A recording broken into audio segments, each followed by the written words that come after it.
What's up, guys? Today we are covering the second video regarding the update of the PvP tier list for Primitive Era. But before we dive into it, please hit that subscribe button, leave a comment, and like the video. It's the best way to support the channel, and it's entirely free.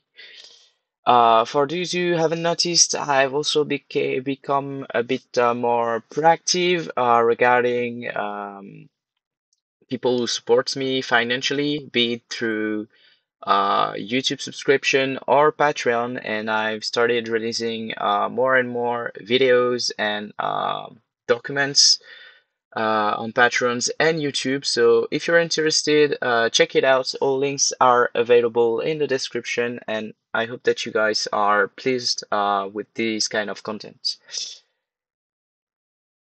Anyway, let's dive into the Archer today. So as you guys see, I've ranked as tier S, Wings of Wind and Cassard for the archers, and I also put Arbalist Archer there.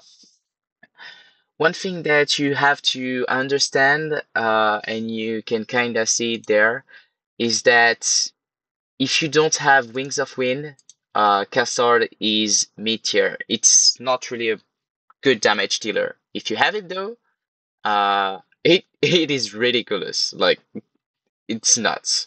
I have a 7-star Arbalist Archer currently, and it literally does as much, if not less, damage than my 0-star Cassard.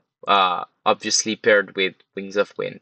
So this combo is the absolute best, especially if you're lucky enough to get the two and even start them up as F2P. It completely outpower the best paid hero for Archer released up until now. So that's for the S tier. Sadly, nothing really gets there. Arguably, you could, since we are actually in the game, we are lacking decent frontline. As you can see, I've got nothing for infantry, and I've got nothing for archer, cavalry, or universal. We are really lacking front lines. You have things to work with, but it's not ideal. So this is why I've got nothing there. And arguably, you could put Tidecaller there if you have it enlightened and at 8-star.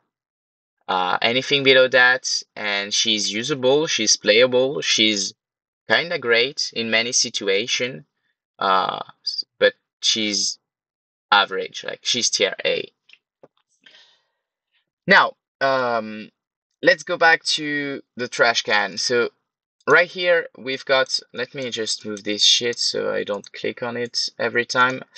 Yeah, for PvP, you have Daughter of the Ocean.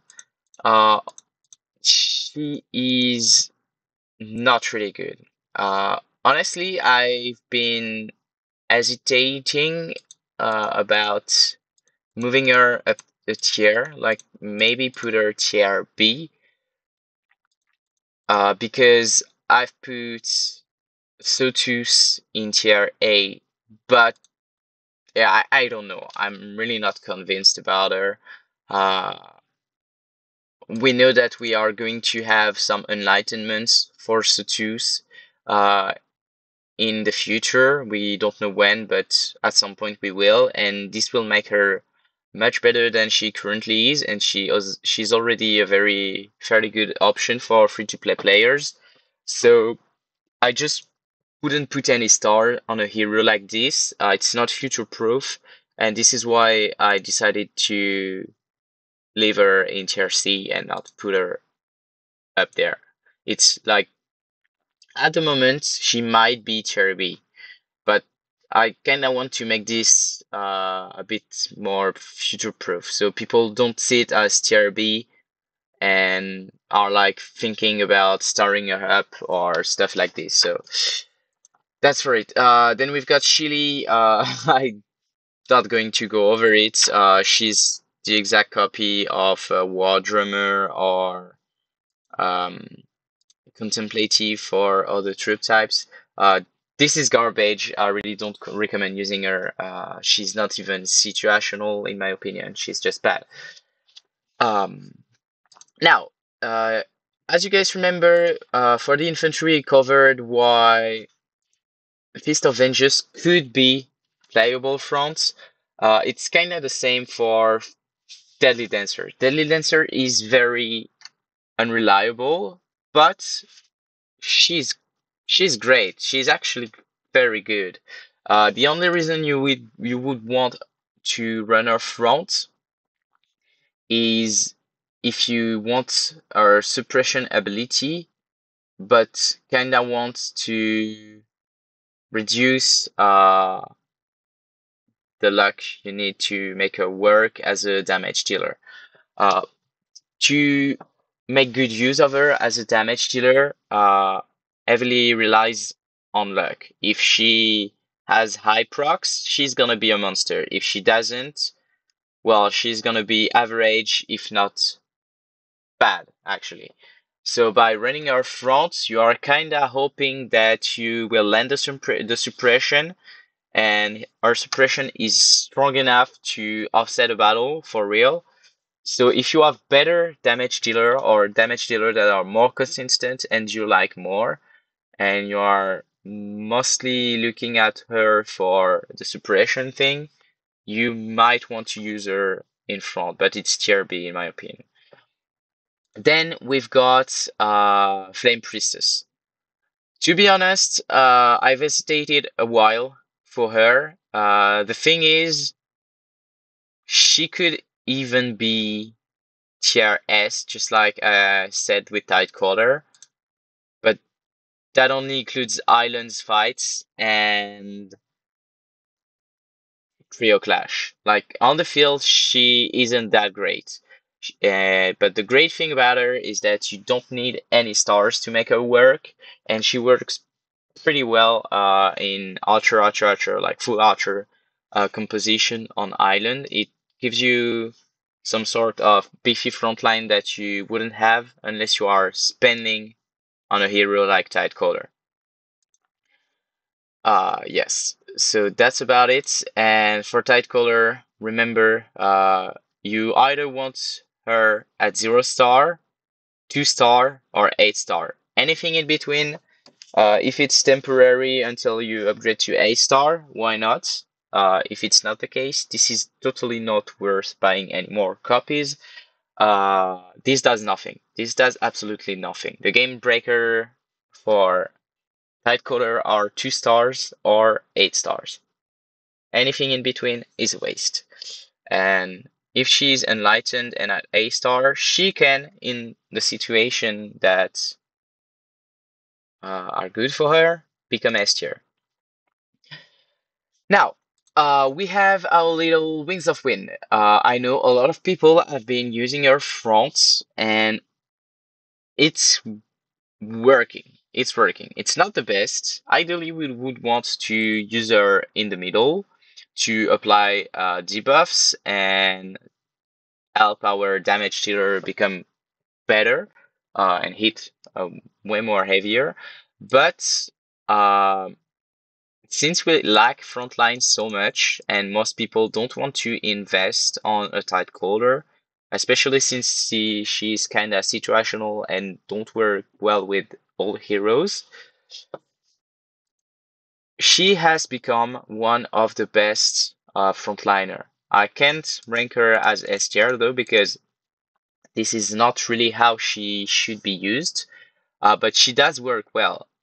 If you use her front, you are looking at her applying debuffs, giving your team a speed boost, and then she just dies.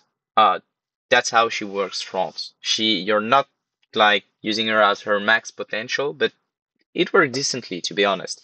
This is why you've been seeing a lot of people doing that, even though she's not the best. Like a lot of people are, and me included, are running Wings of Wind, 𝐿 hammer for the control and the damage as well, and then something in the back, be it Cassard, Arbalist Archer, and stuff like this. Truth is, she only really works with Cassard. If you pair her with anything else, well, it will work because she has debuffs and she will like increase the damage of the heroes you're using with her.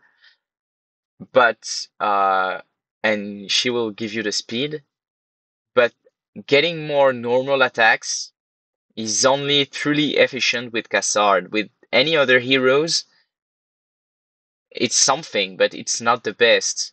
So ideally, you want to use her mid with paired with a Cassard. But if you don't have any decent frontline, obviously use her front. But yeah, you are like a lot of people. I really want to emphasize on that because a lot of people have been copy pasting this comp without really understanding that they are not making the best use of Wings of Wind. Like when I built this composition, I was fully aware that why I was using her, like for the debuff and the speed, and that's mostly that. But there is an important thing about her, and this is getting more normal attacks. And this is really strong ability, but you're not making use of it unless you're running Cassard. So keep that in mind when you're using her, because in the future we are going to have more heroes and more possibilities, and we are, by the way, going to get front lines for all troop types that are pretty efficient. So yeah, I just really wanted to emphasize on that because like don't just copy things and try to understand why people are doing it and why it's working. We have nothing better at the moment than this. And on island, she is bad, especially because of that. Because on island, the fights are going to draw for long. Like you are looking at fighting multiple targets, and long drawn fights. And she does nothing. She doesn't tank. Of course, you are going to get a few HP from her 7th ability, which is very strong, but you are not going to last a lot of rounds running her front because she's not a tank, you know? So, and this is why Flame Priestess would be much better as a frontliner on Island, for example. So yeah, if you guys can understand that, I'm sure you will know how to use these 3 heroes as frontliner or elsewhere, actually. For example, you could run Flame Priestess, Wings of Wind, and Cassard on Island. It works pretty well, to be honest. So yeah, obviously, if you are running infantry, archer, you will want to run her mid, and with a beefy frontline, you've got some options right here. So yeah, well, I think we've covered them all. That's about it regarding archers. If you've got some questions or want to react, or maybe you're not, like you don't agree with some stuff, hit me up in the comments on Discord or whatever. I hope that you guys enjoyed the video and see you for the cavalry part next week.